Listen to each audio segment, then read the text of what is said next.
Holi city. దయచేసి గమనించండి. Okay, Tirupati underline చేశాను. Tirupati laddu is very tasty అని ఇచ్చాడు. ఓకే, ఇప్పుడు నేను రెండు చోట్ల ఒక వర్డ్ అండర్లైన్ చేశా. ఏంటో చెప్పండి. తిరుపతి, తిరుపతి కదా.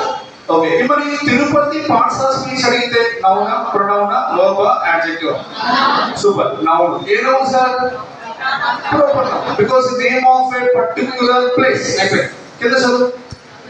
తిరుపతి లడ్డు. మరి ఇప్పుడు తిరుపతి అన్నది దేని గురించి మాట్లాడింది? లడ్డు గురించి మాట్లాడింది. మరి లడ్డు అనేది నౌన్, నౌన్ గురించి మాట్లాడితే మరి తిరుపతి చూడడానికి ఏ నౌన్ లాగా ఉంది? అందుకే ఇది proper adjective. Proper nouns adjective గా వాడబడితే proper adjective. Hyderabad is a big city చెప్పాలి. Hyderabad is a big city. Proper noun. ఏమవుతుంది? Proper noun. Hyderabad biryani is world famous. ఇప్పుడు ఏమవుతుంది? పక్కనే ఉందండి మనకి Atreyapuram is a beautiful village. ఏమవుతుంది? ఆత్రేయపురం అనగానే కొంతమంది పూతరేకుల దగ్గరికి వెళ్ళిపోయారు క్లాస్మేట్లు. Atreyapuram sweets are famous. ఇప్పుడు అంటే నేను మీకు ఏం చెప్పాలనుకుంటానంటే, ఒక ప్రాపర్ నౌన్ ఎలా వాడబడితే, అడ్జెక్టివ్ గా వాడబడితే అది ఏ అడ్జెక్టివ్?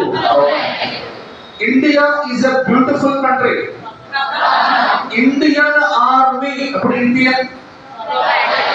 మీరు ఎప్పుడన్నా ఇరానీ ఛాయ్ అని విన్నారా? ఇరానీ ఛాయ్. పంజాబ్, పంజాబీ దాబా.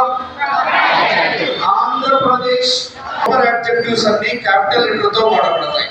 ఎలా వాడబడతాయి? రాసుకోవచ్చు. లెటర్లతో మొదలవుతాయి. బోర్డు మీద ఎగ్జాంపుల్ కాపీ ఇచ్చారు.